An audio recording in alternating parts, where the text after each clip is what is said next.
Hey, welcome to the Hell Has an Exit podcast. I'm your host, Bryan Alzate. This show is not affiliated with any specific 12-step program. If you or a loved one is struggling with an addiction, please find a local 12-step meeting. If you believe you may need detox or drug treatment of any kind, please call 833-999-1877 to speak to a specialist. The show is sponsored by United Recovery Project, a state-of-the-art drug and alcohol rehab facility. You can visit our website at unitedrecoveryproject.com. Hey, you're listening to Hell Has an Exit. This is episode 83 with my good friend Milli. This is a two-part episode. This is going to be part one. Part two will be next week, and that will be episode 84. Welcome to Hell Has an Exit. I'm your host, Bryan Alzate. On this show, we interview anyone who has a story of redemption, hope, and transformation. And I have a special guest today that was a part of helping me so much. And I have such a special place for you in my heart. And we met doing a transformative training that was like 17 years long.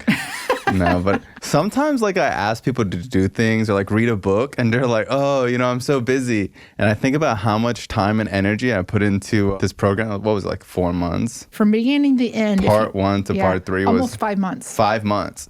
Because I was talking to this girl and she's like, wow, you're really self-aware. And I'm just like, yeah, I've done a lot of stuff. Not just like 12-step based stuff. Like I've done, this is like my second training thing that I've done. I truly say that it was life-changing, one of the best experiences I've ever had in my life. Couldn't imagine anyone else leading or doing the training. You can't put into words how interesting. I guess it's just like the little, like we do groups and then there's like this psychodrama that we do where you play out certain situations and you stand up and you walk around and you pretend people are someone else and you reenact things of your childhood. And there are some things that happened that I experienced that till today, one of the best things I've ever experienced in my life other than getting clean. Yeah. I mean, the thing about the trainings that I really loved was the workshops, both when I was a student and then when I became a facilitator of it was that the word you're probably looking for is the catharsis that we do. Is that what it is? Yeah, like that, like the awakening that happens in there and that you get an opportunity to fully express things that maybe you had bottled up or for me, like I had things that came up that weren't that big of a deal to me that while in there, I was like, oh my gosh, this shaped my entire existence. Like this little episode right here had me develop a story about me, the world, my family, my experience of myself in the world that like kept me in a certain place. And then the moment I fully expressed that, like all of that experience, not as an adult, but as a child, I expressed it like as an adult in my adult body, but feeling like it was me as a child. I haven't really had to look back since. It's like all of these things that have been, these weights I carried were gone. Yeah, I always tell people it's like this undenying clarity where it's like before you kind of think about things and you don't think about them and you put them in the back of your memory and you kind of feel a certain way about it and then like you try to justify how it happened and you just don't know how you're supposed to feel about a certain scenario that causes a lot of like confusion and how we interact with people.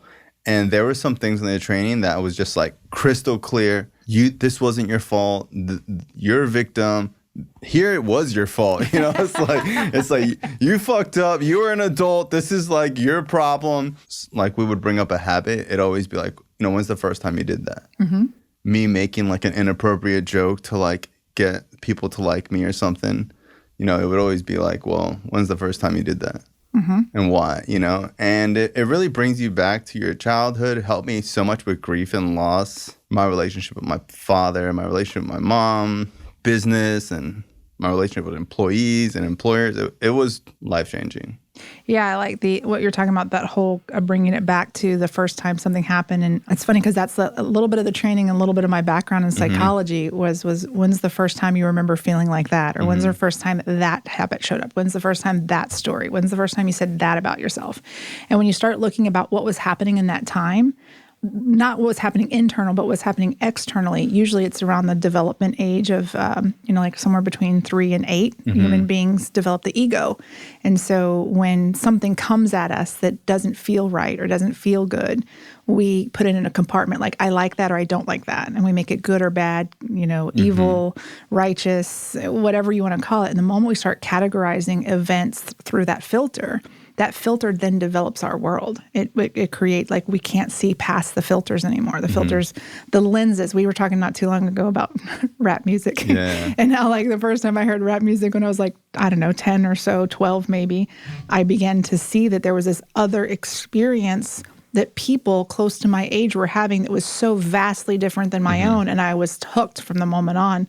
And so I think that those experiences happen to us throughout lifetime, where all of a sudden we're introduced to a different lens, or a lens is removed. Early recovery was that for me. The thing I like about the workshops and the trainings I facilitate is that they're intentional, they're intense, and they're all at once. So it's not over, like, I think about my first couple of years of recovery. It took me years to drop some lenses and change some stories. That happened. Think about that training that I facilitate is 5 days. Yeah. 5 full days. Yes, 5 full days of intense therapy, group therapy, getting uncomfortable. You can't hide. Nope. What I really liked about it is how organized it was. It was like extremely organized. And there were so many things and challenges that you can't hide who you are. So it's like we would do an exercise where it's like, all right, everyone break up into groups, and then you got to do X, Y, and Z, and you got to find this or whatever. You can't pretend to be someone you're not. So it's like if you're the person who needs the control, you're going to be like, okay, guys, this is how we're going to do everything. If you're someone who's really passive and just lets other people, think for them, you're going to do that. And then if you're someone who fucking thinks it's stupid and just, not going to participate, you're going to do that. And then while you're doing the exercise, you're just so oblivious to how you operate.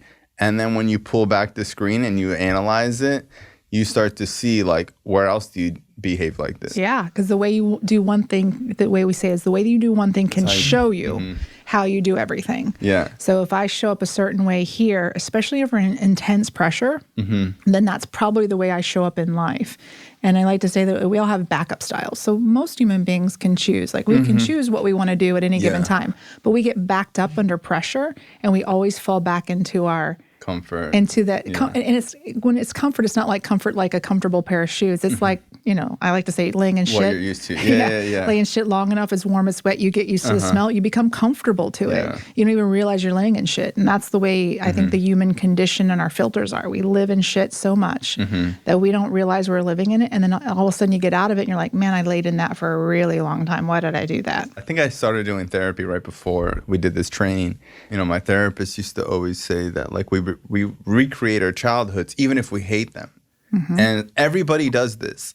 Even if you, like, don't think you do it, everyone recreates their childhood relationships, how it felt to some degree, just because it's so comfortable to us as kids that we just end up in the same type of relationships, the same type of dynamics. If we had a lot of secrets growing up, we become adults and then we start to create our own secrets. And, if we had people yelling at our household, we might, have another business partner or a relationship partner who yells too. And even though we don't like it, there's just something that feels natural, comfortable and natural and normal. It's also too, like, laws of attraction. I remember the first time I realized that I had recreated a childhood experience with my boss.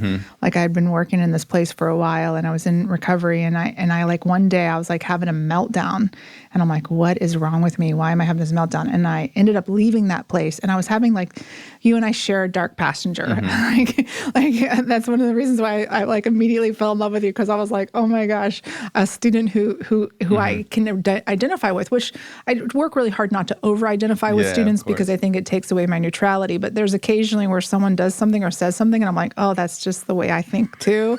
Damn it. But I remember I left this job and I was sitting in church and I was thinking about how I could run my boss over with my car, like in church, like full on, like 5 years of recovery, God consciousness. And I'm like in church, and all of a sudden it dawned on me. I'm like, I am in church thinking about running my previous boss over with my car, and like tears just run down my face about that. And I went home and I like ordered some books, and because I like to read, and I started reading Melody Beatty's book. I think it's like Beyond Codependency or something, one of those books, right? And in there it has a chapter, it talks about employers, and what it talks about is how people who were raised in dysfunctional homes, and I think most human beings were raised in some sort of dysfunction, but some of us have a much deeper dysfunction than others, a spectrum disorder. And so when I was and raised, a lot of people, it's like outside dysfunction, and a lot of times it's like inner dysfunction, you know? And so what I realized in this book when I was reading it, that I had recreated a codependent relationship with my boss, where I would like lie for this person. I would cover things for this person. I would just be so outside of my moral compass to protect this person and myself. And for approval, right? And it was all about wanting approval. It was all about, and it was the masculine. I wanted the masculine's approval for me, because I never really thought I got it. Now, looking back, I actually got it. It just was in a different language that I didn't understand. I even got it from that boss. It was just, he was speaking a language I didn't understand. So it ended up, like, I finally told him I went to go back to work for that company. And I said, I just can't work directly for you. Like, you're an amazing human being. You taught me so much, but there's something about the way you act and live in the world that touches a wound in me that is not healed. And I've had that experience with other men. Like, I've had masculine trainers that were my mentors who they could like talk to me and I just burst into tears. And I was like, why is it some people, and I really started doing the inner work, like, I don't need to add a girl anymore. I'm almost 50 years old. Why would I need a masculine to tell me that I'm a good girl? Like, that's silly. And it's even been since the trainings. The trainings opened up the possibility and had me see, but there's still so much work, as you've probably known out 2 years later. There's so much work you still get to do on a daily basis. Yeah, it's crazy. I think like sometimes it makes me such a good employee or worker, because it's like I have that desire to like constantly want approval from some, like I worked at a call center that wasn't even a bonus based.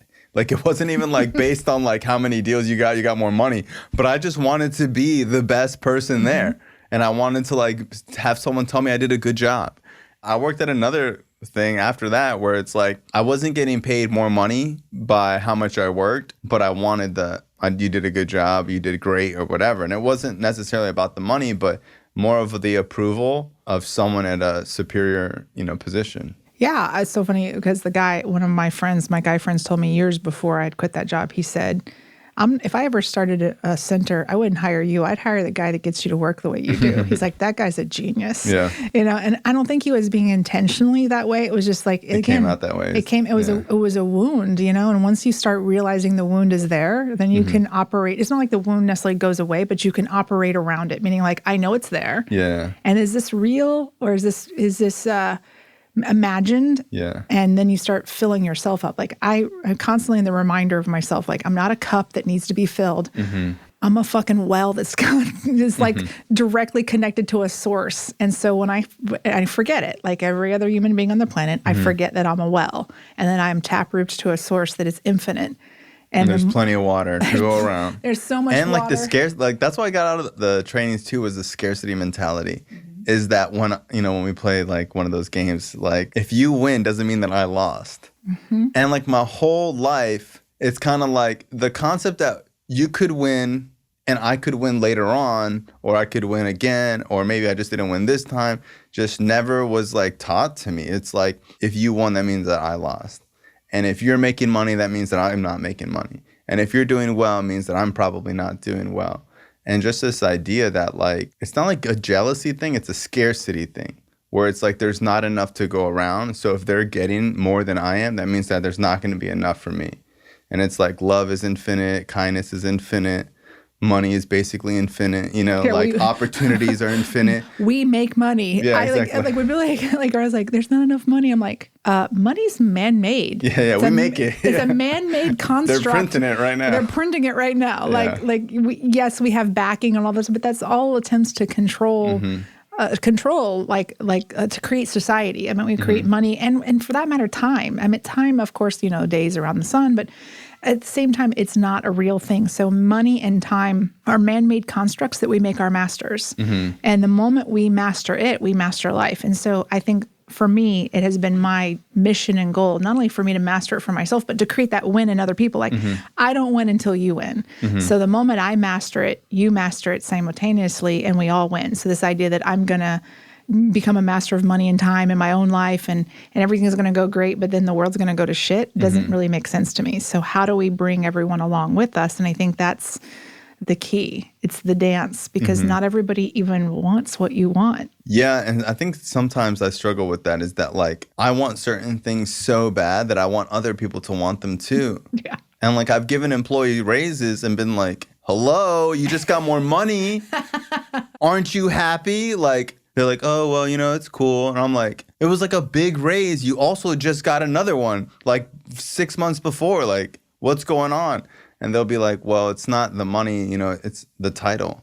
And I'll just be like, who the fuck cares about the title? You could call me fucking anything. And as long as I'm getting paid, I'd be happy. And like sometimes my brain just is like doesn't understand that not everyone is motivated with the same motivators. Like some people rather work less and make less and have more time off to spend with their family. And some people rather have a okay salary but have the title and feel important because they're managing other people, and they're not just like a rep on the phone. And some people really likes being praised. Some people like a little fucking award, once a year, And sometimes it's really hard for me to imagine. It's really hard for me to see other people's needs because I only see what I would want. Yeah, I think that's the key of being a good leader, is starting to understand other people's languages. So like Gary Keller has a great book called The 5 Love Languages. And in that, what I love about that book is that it had me see like, I am an act of service. And I joke that food's my dialect. We both have that same thing too, where food, like, where did we go eat recently? Where like literally we had enough food to feed like 20 people. Yeah, I was thinking about that for a week. I was like, man, next time I cheat, I'm going to get kapow. It was a kapow. That was really good. It was so good. It was so good. Yeah. But that's the thing about, we're both food. So like we understand each other well because we share similarities. But when you get to someone who like, I am not a big gift giver. So not only do I not get great gifts, but when people give me gifts, it doesn't fill me up, whatever, yeah. So when you start to understand what other people, what drives them and what motivates them, then you can be with them in a way and support them. And that's the key. And I think when we think leaders lead because they're, like everybody admires their intellect. We were talking about intellect versus emotional intelligence. I'm like, no, it's really emotional intelligence, because if I can begin to understand what drives you, like for instance, I work with people who think money is what everybody wants. Everybody wants money. And we just got to make more money. Got to give more money, make more money. And then other people are like, no. Actually, I want to know that I'm doing a good job at what I do and that I'm creating value. And so I'm like, you need to speak all of those languages as a leader. You need to pay money to the people who want money and be fair to the ones who don't, because that's the other thing. Like people who are not motivated by money still need to get paid. And then also creating value through praise, also creating value through, like, I'm a project person. I feel valuable when you give me things to do. Yeah, hey, I thought of this and you'd be great and whatever. And you're like, oh, I'll do that. I'll tackle that whole thing. Yeah. I'll tackle that whole thing. But if you leave me in the dark, like I get FOMO for work. Like someone's got this great project. I'm like, why am I not on that project? Yeah, how come I didn't get invited? What's happening there? And then someone will say, well, we just didn't think you had the time. And I'm like, well, you should have asked me anyway, because I want to know that I was, because I'm fascinated by just processes. I love to watch things unfold. Yeah, and I create. think you like to have a goal, have a timeline, and then be like, can we do it? And then you're like, oh, we're going to do it. That's why the trainings work so well for me, because I got a set amount of finite time to do certain things, and I got only that time to do it. The beauty of that kind of work, and it resembles recovery work, like it resembles treatment, it resembles therapy, whatever, it resembles all that, but it is not that, in the sense that it takes from it borrows, I should say, not takes, it borrows processes, but ultimately it comes from another place. People in therapy, when I worked as a clinician, I looked at people as problems that needed to be fixed, right? And I'm not saying that was the right way to be there's plenty of therapists that didn't think the way I'm thinking, but and even when I was taught, right, like what's the first thing you identify as the problem? Then you've got to set goals for them and da-da-da-da-da, right? And it's problem-based, managed care requires it, right? When I got into recovery, I had a problem that needed to be fixed. Like my drinking and my behavior was out of control and I was creating problems in my life and I needed to fix that.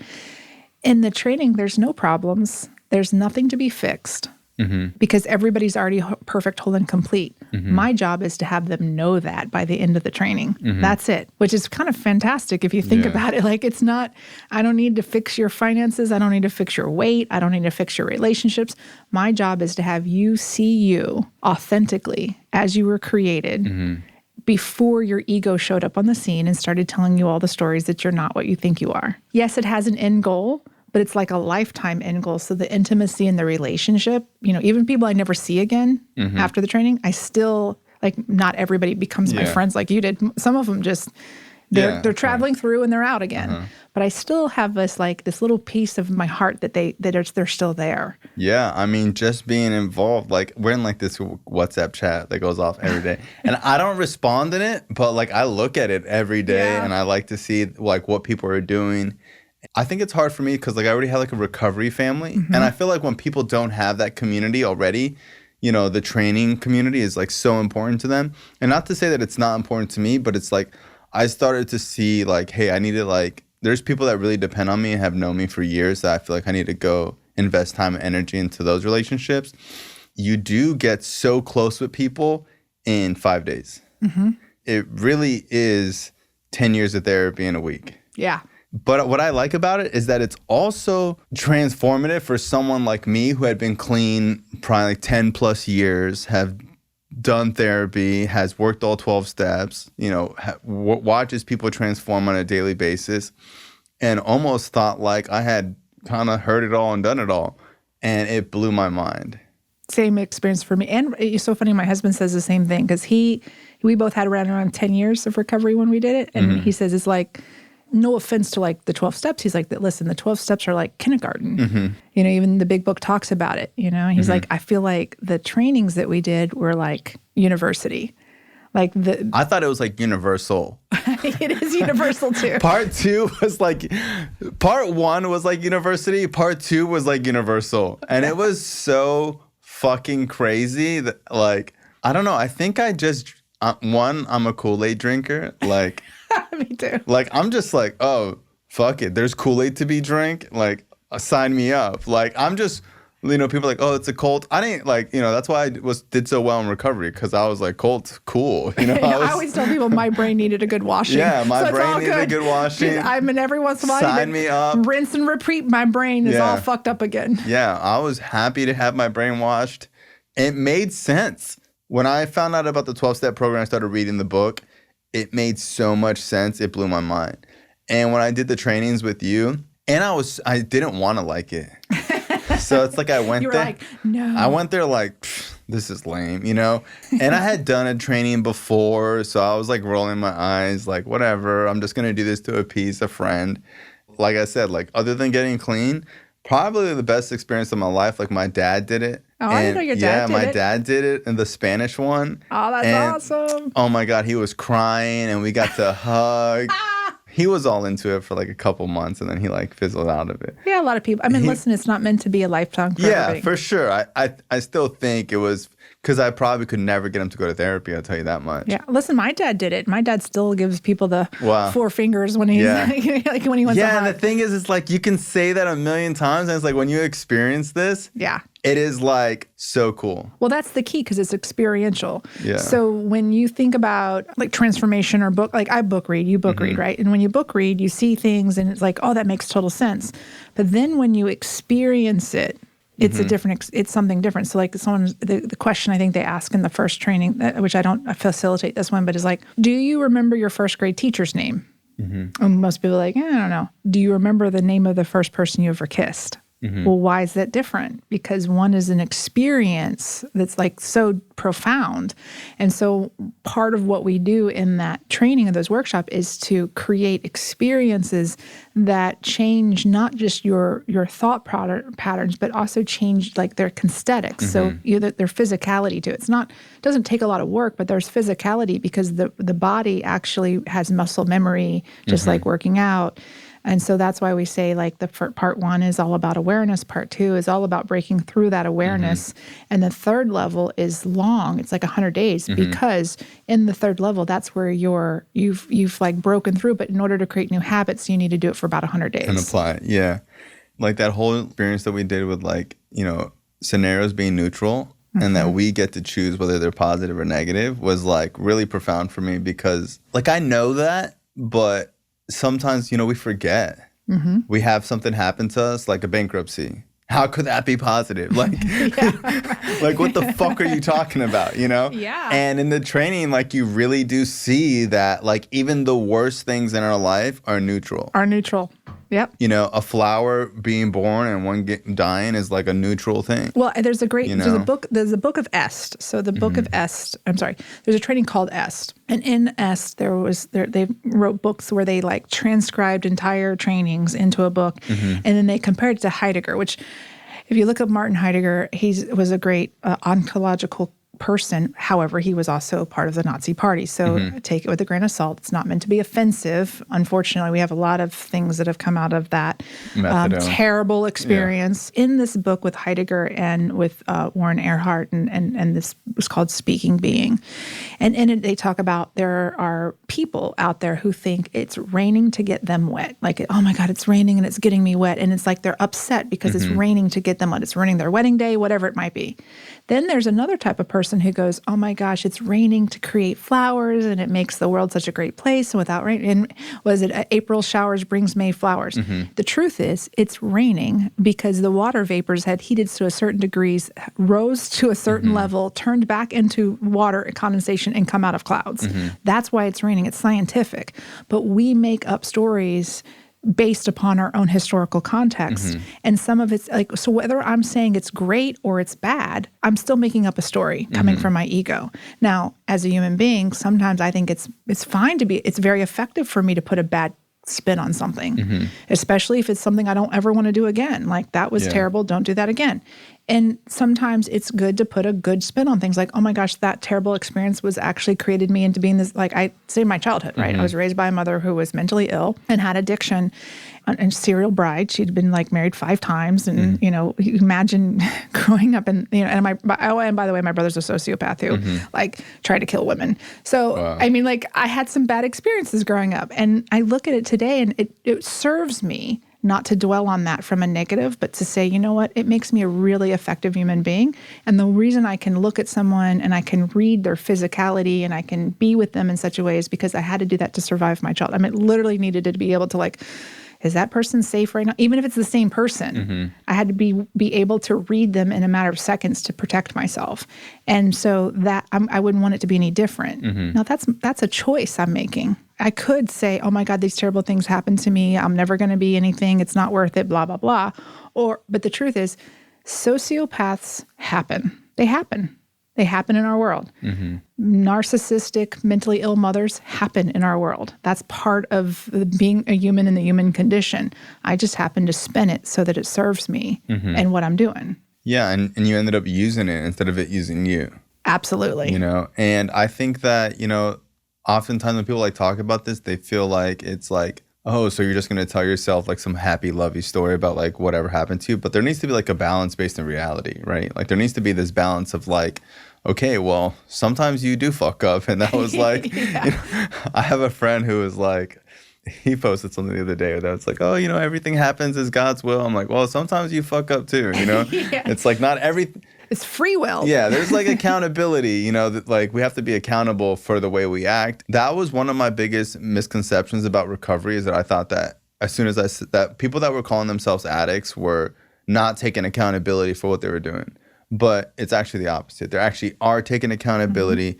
They're actually diagnosing themselves. They're actually repaying back any type of harm that they've done to the best of their ability. And they're going to try to live a normal life by owning what they are, as opposed to me thinking that they were just chalking up to saying, oh, I'm an addict. Yeah, it's limitation of matter. That's what, you know, if you come from the trainings aspect, we talk limitation of matter, which means that I'm 5'4", female, 40, almost 50. I'm not going to be an NBA star. It's not happening. I'm probably not going to be a rap star to my. I wouldn't chalk that off yet.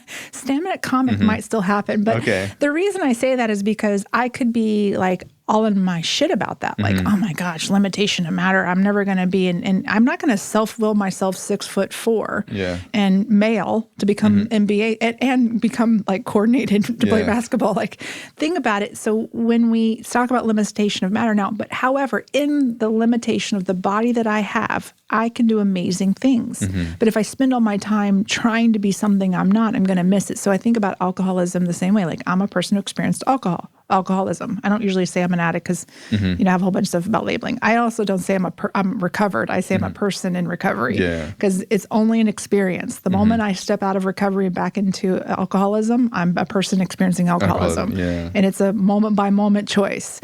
But I don't have any qualms about what other people say or do. This works for me. But when I decided, like when I chose to identify with alcoholism, I accepted a limitation of matter that when I take a drink takes a drink, and a drink takes me. Just like when I take a drug takes a drug, and a drug takes me. And it takes me to some really dark places I don't really want to be, nor should I be. And so... And like what I try to tell people is that like, I think what the trainings also helped me was like, we thinking right and wrong. Sometimes it's just like, well, is that working for you? Yeah. You know what I mean? It's like, I have a friend who's like, doesn't believe in God at all, hates spirituality. And I'm like, all right, well, is that working for you? And it's like, sometimes like it doesn't really matter if you think that it's right or if you think that it's stupid. If it's not working, it's not working. And like one of my favorite lines in the 12-step program is the most important thing about this is that it works. That's it. It's not like... For like millions of people. Yeah, millions of people. And like, I think like with religion, there's that like issue of like where we're right. You know what I mean? And in the 12-step program, it's like we're not right, but it's working for these people. That's what I love about the 12 steps. If you read the literature, it's just like anything else. The trainings are the same way. 12 steps, religion is the same way. If you read the literature and interpret it for yourself, you're probably going to come out the other side in pretty good shape. Yeah. Or if you have a trusted mentor, spiritual guide, sponsor, someone who can help you interpret it for you, usually you're going to come out okay. When you begin to adopt other people's interpretations and not do your own work when it comes to the 12 steps, religion, Bible, training, it doesn't matter, right? And not come from like a personal point of view of like, this is the way I view it and it works for me. Yeah. But that whole like, you need to do this is like... Same with the Course in Miracles, any of it. Anything that I tried to impose my interpretations onto you are going to create discord. Like once you completed the trainings... Can I guide? For sure. I can give you, but ultimately it's up to you to interpret it. And then if you're way off context, then of course I would always be like, listen, that's not exactly what it says. Let's go and look at let's look at the literature. But if it works for you that way and you're not creating harm in yourself and others, it's not up to me to judge it. And that's what I love the training opened up for me as well. It's like everybody gets to have their own way. There's as many ways to recover as there are people seeking recovery. There's as many ways to spirituality as people seeking spirituality. There's as many ways to the awakening as people seeking the awakening. The key is you got to know what people are seeking. Some people in religion, some people in AA, NA, 12-step programs, some people in the trainings are not actually seeking what is being offered.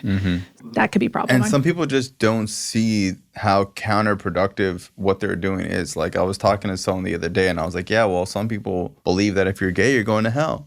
And this girl was like, telling people they're going to hell is one of the worst sins you can do, I don't know. Like for me, I really just like to always say like, well, this is the way that I view it. And if you're not asking me for help, like I'm not going to go around. Yeah, I'm not paying your bills. It's not my business. Whatever. Hey, that works for you. How does your story start? When I was born. No. Wait, your brother really was diagnosed sociopath? He died in prison. He died. Wow. He died in prison after he attempted to murder a woman. Really? He tried to hit a woman in the head with a board. Oh my God. And he got attempted murder. Now, that was his third violent offense. All of his offenses were against women. Violent. Attempted rapes. I'm assuming that he didn't get caught for. One time he was stabbed by a woman who said he attacked her, which is probably true. Wow.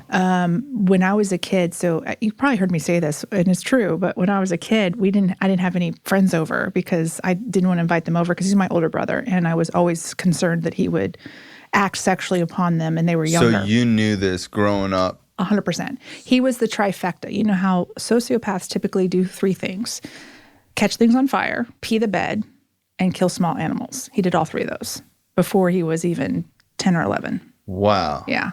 As a child, like 7, 8 years old, you knew like, hey, my brother's dangerous. I shouldn't have people around him? Yes. Wow. Yeah. I had a sense, like a spidey sense, that whatever he was doing to me or to my sisters, he would do to others, And I found out since then, like many of my cousins, my female cousins, female friends I grew up with, was their first perpetrator of sexual abuse or sexual assault. So, I think, like I said, you watch people and there's like a psychic change that happens in him. When, like when I would feel like his dark passenger, his dark passenger is way darker than yours and mine. Hey, thank God. Because sometimes, there for the grace of God go I. Sometimes like people, fucked up shit goes on in the world and people are like, how could somebody do that? And I'm not saying that I would, but I do have something really dark. Yeah. As a kid that like, thank God that I grew up in like a loving household and I'm not that far off on the spectrum. Yeah. And found recovery. Well, and I think that's the thing, the key that I think I always kind of held on to was that because my brother's only 4 years older than me, in my mind, I kept thinking like, this isn't that bad because I'm really tough. Like I'm not, and I am. I'm very sensitive actually, but like I'll be damned if I let anything bad happen to me in my own home. So I was very much alert. I had a lot of alerts that went off. And sometimes, unfortunately, those alerts still go off and they're not warranted. But I typically trust them, even if they're not totally warranted, because I would rather be wrong and be safe than to be wrong and be dead. I think that's what changed for me when I got clean was my whole life I was so curious about anything going on. What's going on over there? Like I remember being in like second grade and there'd be like cop cars and I would just ride my bike to them, You're like, what's going on over here? And like somehow get involved and get questioned. And I thought it was so cool. And my mom would be like, what the fuck are you doing?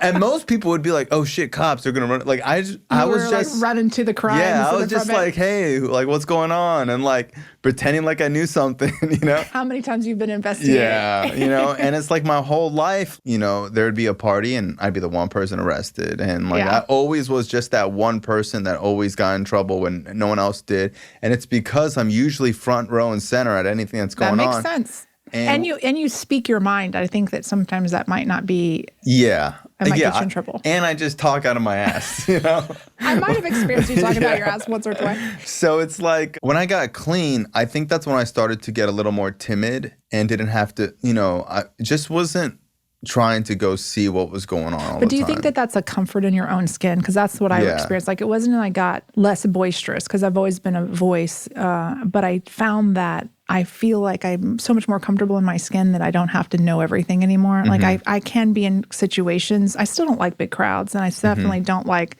certain situations that resemble certain like childhood stuff. But I'm aware now that I'm like, oh, that's probably not a real thing. I'm just imagining that, or I'm still alert, but I don't let it consume me anymore. But I still, like I said, the dark passenger is still with me, so I have impending doom sometimes for no apparent reason. I'll like, what next is going to happen, and there's nothing going on because I couldn't relax as a kid. I think I feel impending doom. And it excites me. I thought that the other day. I was like, maybe I like impending doom because it's like brings my blood pressure up. It kind of. I think that it excites me in a calming way. So I think that for some reason, when there's something really horrible, like I was at the shooting at Aventura Mall, and my brother-in-law was freaking out. Like, and you're just like chillaxed. I don't know, like my heart rate, like. People are screaming, yelling, and I don't know why. It's just like I've always found like this numbing feeling when things are like horribly wrong. And like my COO like always compliments me like, I've always commended you for how calm you are all the time. And I don't know if it's a healthy thing, No, I know. Because sometimes I'm like, I should be reacting. I just don't. I find that I don't think I react during the crisis. Like I'm usually during a crisis, I'm fine. But if there are no crisis, I feel like my brain makes one up just to be like that. What we talked about, the comfort place, like to be comfortable. And I get that that's a residual over a period of time. And that's really why I drank, I think. Because I once I got to a certain age, like I needed to escape this mind of mine. I wanted to feel that feeling all the time. I didn't have any concept of like, this is what we do at parties. I was like, I want to do this at work. I was like, I want to feel like this because it's like at the party, you're already at the party. Like I want to feel this when I'm doing things I don't want to do. Yeah. Because it's like when I was high, I would paint the fence. I would wash the car. Yeah. Like it made everything bearable. Yep. I think for me as an adult now, I still find a lot of peace and comfort in being alone. Whereas when I first got clean, I could never be alone because I like practiced it. You know, it's like anything else. Like I just sat by myself and read a book and wrote. And now like I really do enjoy being alone so much.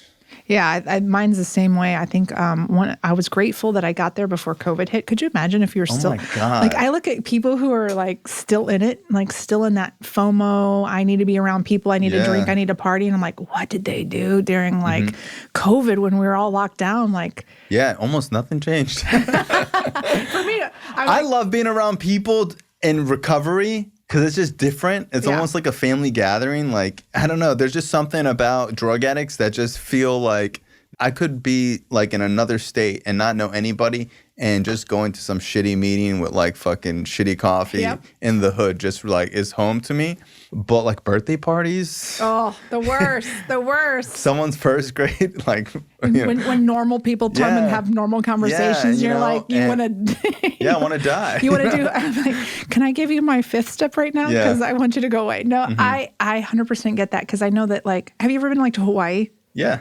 I love going to meetings in Hawaii because they're like, aloha, and then your name, and there's like 80 people I never screaming. went to a meeting. Oh, you gotta go. Wow, they're like cool. outside, first of all. I wanted to go. I didn't and there's go. like I was outside. I was on the big island I was on Kona, and I went to this meeting, and there's like 80 people, and they're on this big thing, and all the visitors introduce themselves, and they're like, aloha, Milli, really loud, and it was just like I don't know, it was just a cool feeling. Wow. Yeah, everyone seemed so beachy, and we live in Florida. There's beach meetings in Florida but it's too. Different. It's different when you go to yeah. I tried to go in Mexico, but it was all Spanish speaking, and I was like, I don't speak Spanish. I could probably interpret it, but there weren't any women either. And I was like, I don't know if I want to go on a meeting in Mexico where everyone speaks Spanish and I'm the only female there. That may not be the. Yeah, it's the #1 kidnapping country in the world. But okay, so back to your story. So you grew up with your brother that was, I had no idea. That's crazy. Yeah. Well, I mean, it's not like... Because I think you said it, but I never knew if you were joking. Everyone thinks I'm joking when I say when I was 10 years old, my brother molested all the neighborhood children and I finally had something in common with them. Like it's a joke, but it's a real story. Like he molested all the neighborhood children. And I didn't want to be Where did you grow up? Everywhere. My mother was a gypsy, so we lived in Missouri. I was born in Texas, lived in Oklahoma, Missouri, Mississippi, and then back to Oklahoma and Missouri. And she was using? Most of the time, yeah. But really mental health? Really mental health. Yeah, because even when she was worse when she stopped using. She stopped using like recreational drugs. I think she used like Adderall. She convinced the doctor she had adult ADHD and used Adderall, but she was way whacked out crazy when she stopped using marijuana and alcohol and all that kind of stuff and got so quote unquote sober. So what was like a typical day growing up? Which age group? Like, so I ended up moving like 7 to 10. Eventually, I moved in with my dad, and then I ended up moving in with my bonus dad, and they ended up raising me from like 14 on. But when I was a kid, my sisters were about 5 and 6 years older than me, and they went to school before I did. You're the baby. I'm the baby. Me too. And so, see, so much in common. I know. I would get myself up at like kindergarten age. This is crazy whacked out when I think back at this. I'd get myself up, I'd get myself dressed, and go to school in kindergarten. I carried my own key and like, think about it, right? First grade kindergarten. And I came home and unlocked the door and let myself in and stayed by myself. I remember, and it wasn't like we went without a whole lot. There was a bunch of people living in a small house and we would made the snack was sliced that we didn't have potato chips. My mom did not shop for groceries. So, but we always had potatoes. So I'd scrub a potato and slice it like potato chips and put salt on it and eat it raw. A raw potato? And called it my potato chips after school. So I'm like 5 or 6, first grade, second grade. I was living in Texas. Oh my God. So not only did I walk home, let myself into school, I used a knife and I cut potatoes from it. I think about when my kids were 5 and I like sometimes when they were little, they're all grown now, but I'd see them do stuff and I'd be like, I was doing that at 5. What the fuck is wrong with these kids? And then my ex-husband used to be like, Milli, there's nothing wrong with our children. The problem was your mom was a wackadoodle. She should have never let you walk home by yourself at 5 and take care of yourself in the way you did.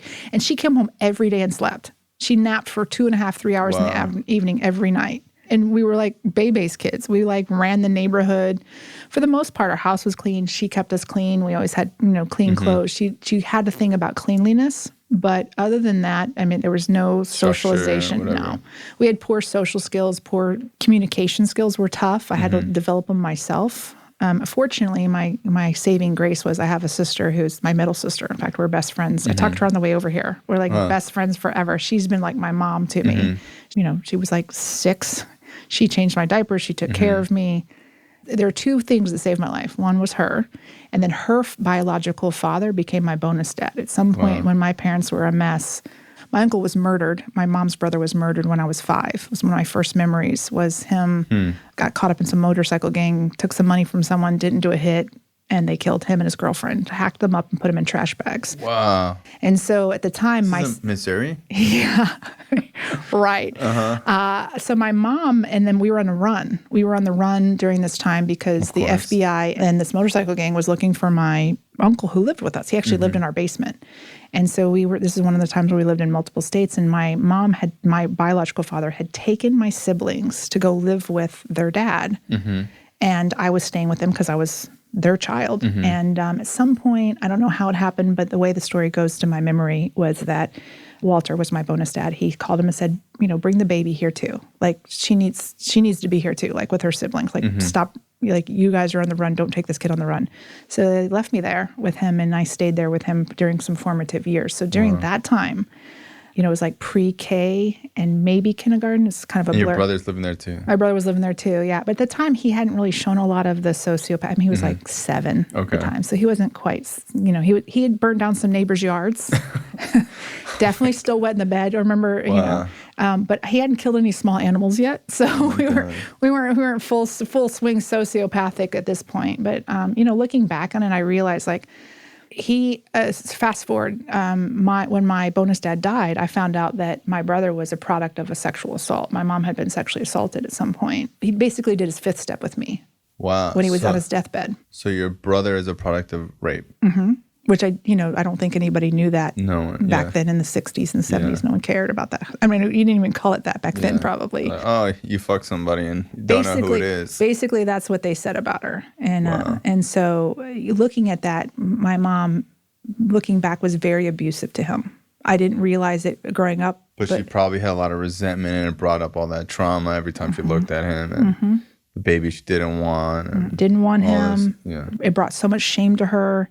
It was the reason for her divorce. It was like so much stuff that it brought up. And so looking back, like I can see now, like, wow, he was born to someone who didn't want him and brought into a world where he was not wanted, and that he was treated so poorly, and that continued to fester inside of him to the point that I don't want to say he didn't have a soul, because I don't want to say that, but he had, like I said, it's so much, the way he must have felt about himself, not being loved by your mom, unbearable. Yeah, it's that core, you don't matter. It's the core, you don't matter. That's right. Yeah, so, and like, you know, I think when people do like crazy stuff, it's because they start to think like, well, if I don't matter, you don't matter. None of this matters. Like, who cares? Like that kid who shot those people at the grocery store last week. I mean, that has to be, if you look into him, he has to have some sort of conversation about himself in the world, that people aren't human beings.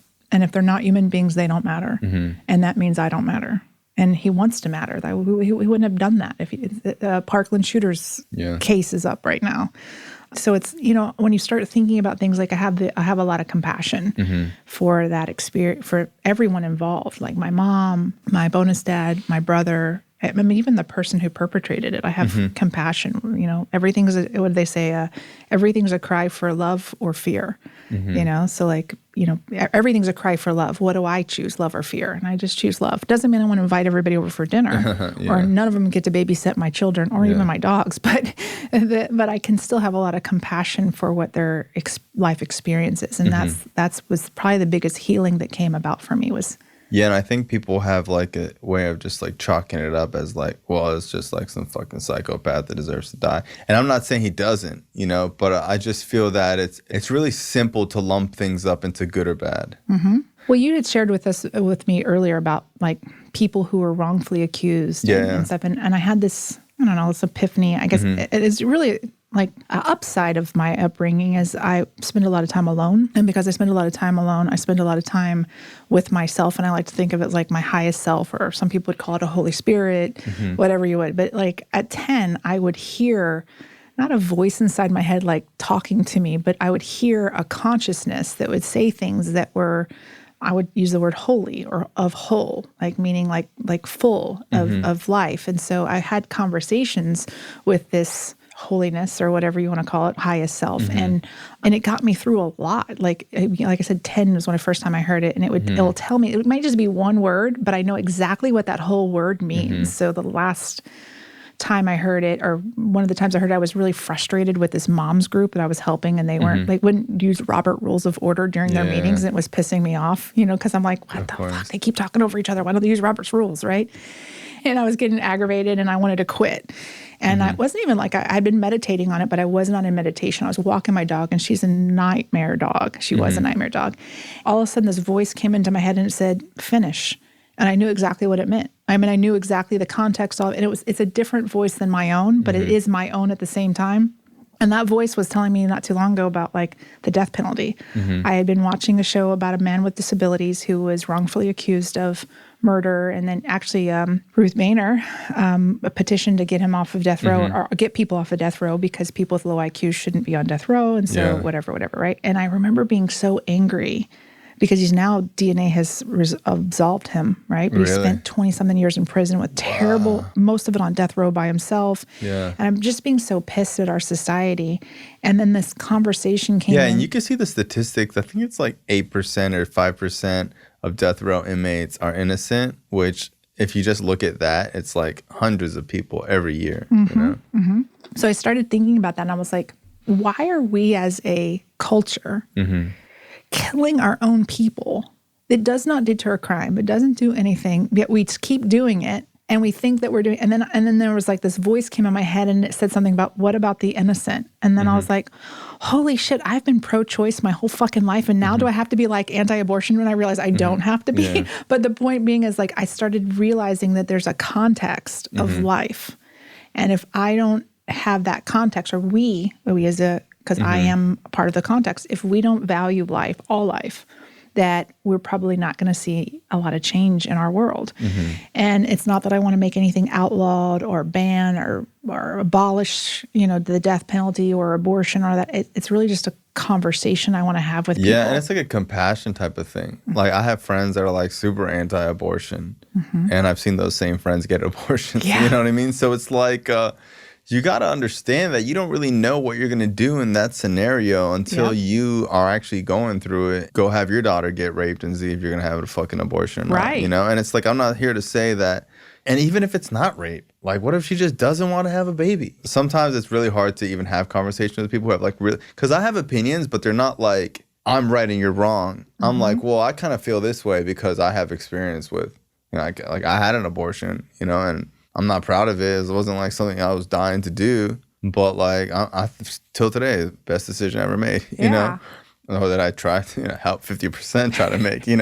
I go to church every once in a while. I used to go more, but I'm friends with my pastor, and he always says that you want to hold your beliefs in an open hand and not a closed palm. Like you want to be able to have conversations, and it wants to be like fluid concepts. And I just think that like the whole world is going in this rigid us versus them mentality. Yeah, I feel like I don't have a party a lot of times because... Yeah, I don't even want to say like what the fuck I believe. I think I should be able to vote in all primaries as an independent. Can I just put that in? That's the only thing I'm passionate about is why don't I get a vote in primaries as an independent? Because I identify as independent because there isn't a party that says what I believe, which is pretty much... I can't tell you what to do.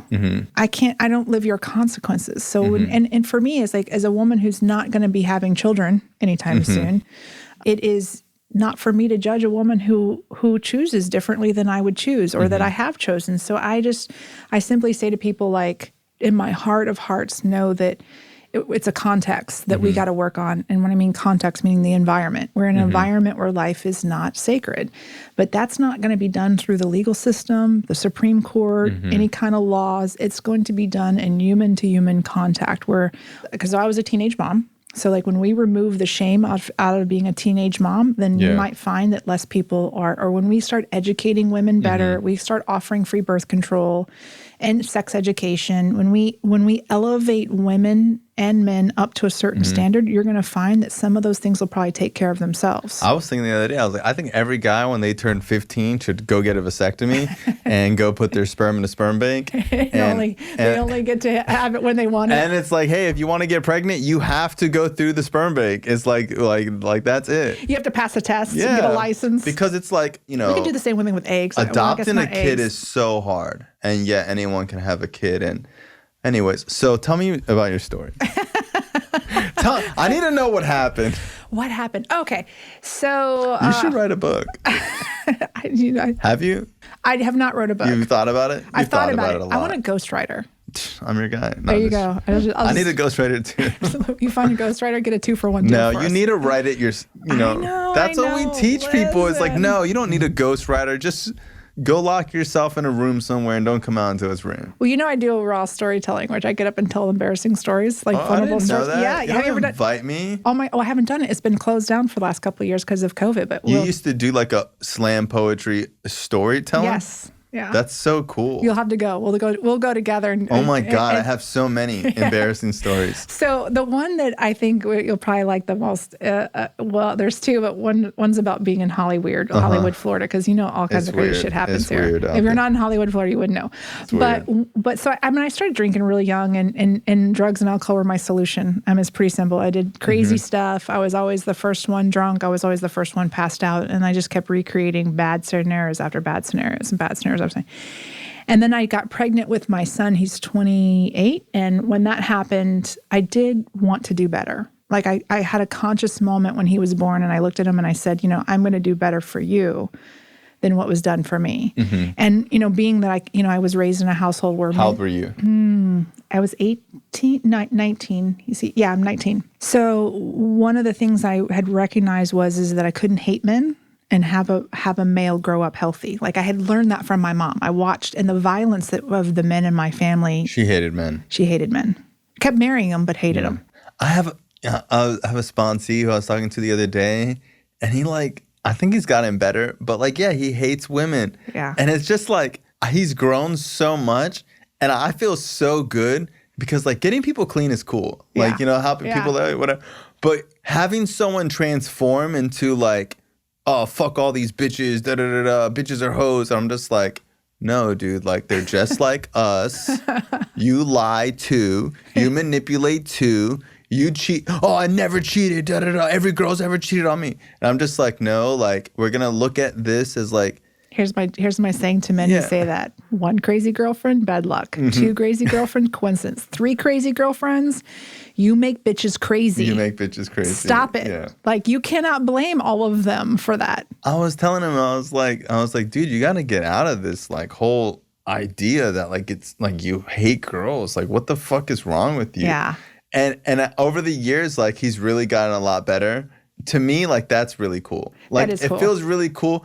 Because at the same time, I'm not judging him in some crazy fucked up way. I'm trying to get him to have a belief that works.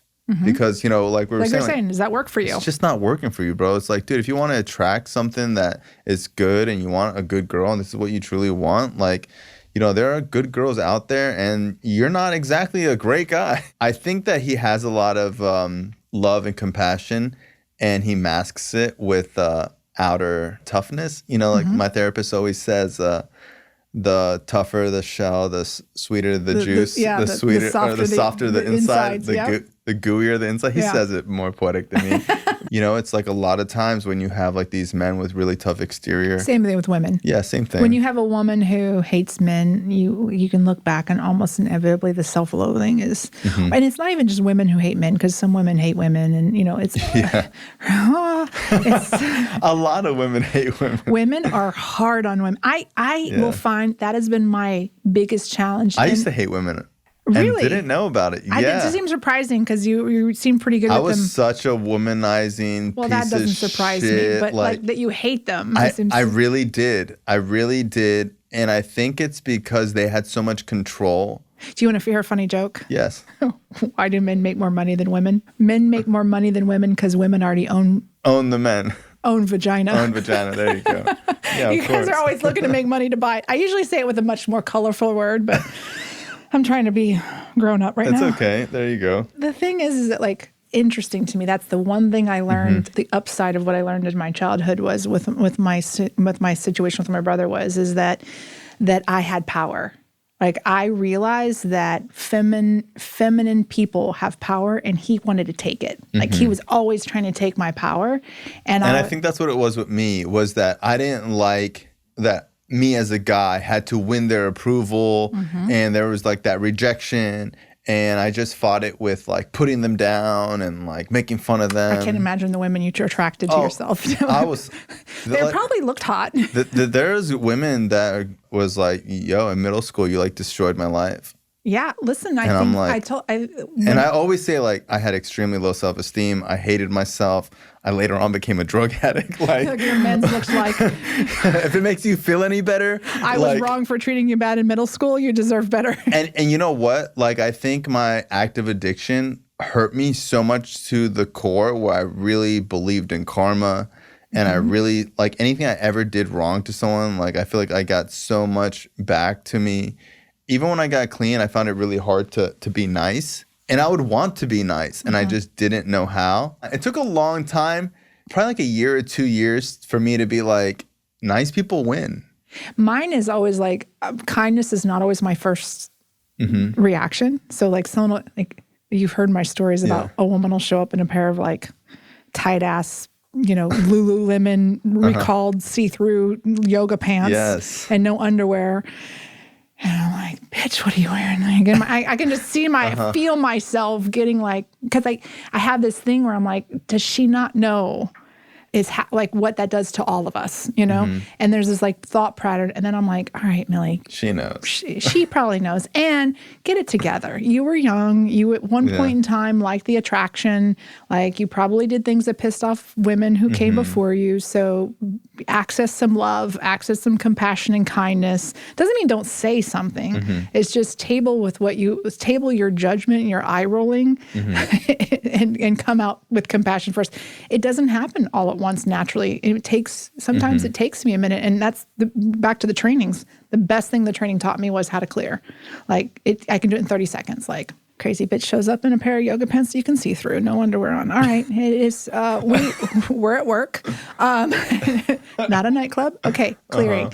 Here's my thoughts. She shouldn't be wearing that. Here's my feelings, frustration. The truth is, she's wearing pants we can see through. What do I want? I want for her to be happy, joyous, and free. What do I want for myself? Happy, joyous. What do I need? What needs to happen here? I need to say to her what I need to say in a way that works, because I desire to create a community for which people can feel free and at the same time not be offensive to others. So like literally I walk myself through that before I take an action. Yeah. That's the beauty of the two things, 12 steps and the trainings they've given me, is a little bit of pause before I react to things, because I did not have that before that. Yeah, and at the same time, like what my therapist always tries to, help me with is like, what do you want? What are you not getting? And, the training is also like what's missing and what can you add to it? Instead of creating a story that is exciting and dramatic with no solution, because sometimes I just want to tell a story and just be like, well, agree with me and tell me that this is bullshit. People in recovery, therapy, all that stuff get you in the solution. I'm either not getting what I want or this thing is stopping me from getting what I want. And how can I change my view on it to get what I want? I had an issue with someone like I didn't like. I haven't liked them for years. And I didn't want to go to this thing that I wanted to go to because they were going to be there. And he was like, well, didn't you see them all the time before this? And I was like, yeah, well, it's escalated now. And like, if I see them, I'm going to hit them in the face. And he was just like, well, what happened before that it didn't bother you so much? I'm like, well, before it was like a little annoying. Now it's like, I need to do something. And then he's like, well, you want to go to this thing and now you can't go because you have this idea, whatever. And he was like, couldn't you just go back to thinking of it being annoying and just go? Yeah, if you can't change your actions, change your mind. And I was like, yeah, I guess. He's like, because nothing's really changed. You just changed it in your mind that now you have to do something. But let's just go back to it being annoying and you'll be fine. Did it work? Did you go? Yeah, it was fun. I didn't even see them. Which is like, It's like another thing. It's like what I'm worried about doesn't even happen. I love that because there's so many times where I like make up something in my mind. I'm like, oh my God, this is totally going to happen. And then the few times it does, I'm like, see, I was right. It totally just happened. And so recently I was with my mother-in-law and she was like, are you sure you're not just making something up in your mind? I'm like, no, I'm not making it up in my mind. And I get in the car later, I'm like, am I making it up? And my husband goes, listen, you remember my mom's not one of us. She thinks like a normal person. You're fine. I totally get you. And sometimes I think that's the beauty of people in recovery. It's not that you can speak out loud, you're crazy, and people are like, oh yeah, okay, sure. And then they move you on in the process. They're not telling you your thoughts are wrong. Most people that aren't like in recovery or have done like a lot of therapy or don't have a lot of trauma to work on, like most people operate in their own way with zero revision. So they don't have the idea of like how I'm thinking could be revised and how I'm thinking about this could be revised or this could change. They kind of just live life as if like, well, this is what it is and this is how I am and it is what it is. And whereas like once you start like seeing like the benefits of like how liquid your feelings and thoughts can be, you kind of get obsessive about it and you're like, yes. And then you start to like over control. And then you like wean back a little bit. It ebbs and flows for me. Like there's times under high stress, I'm still like rethinking everything I thought. For the most part, it lasts very little. Most of the time I'm like, all right, so that happened, new moment, next moment. Sometimes when I would call my sponsor with like all like my job and this girl and all this stuff and like stressed out, he'd just be like, dude, when the fuck are you going to start enjoying life? A lot of times I just need to enjoy where I'm at. Yeah. And be like, this is where I'm at. And like, I can enjoy it when it's not great.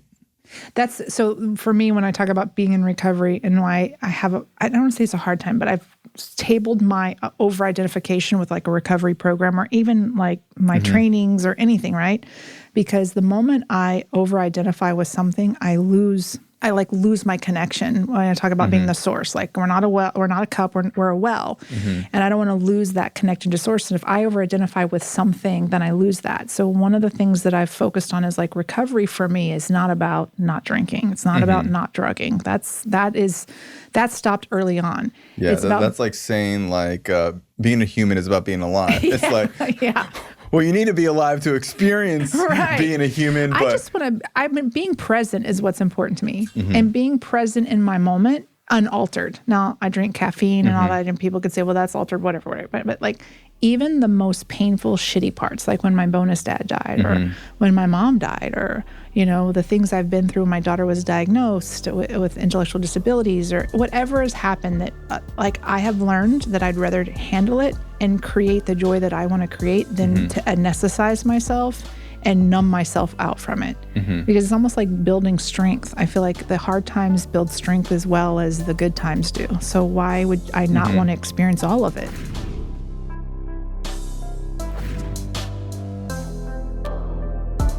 This show is not affiliated with any specific 12-step program. If you or a loved one is struggling with an addiction, please find a local 12-step meeting. If you believe you may need detox or drug treatment of any kind, please call 833-999-1877 to speak to a specialist. This show is sponsored by United Recovery Project, a state-of-the-art drug and alcohol rehab facility. You can visit our website at unitedrecoveryproject.com.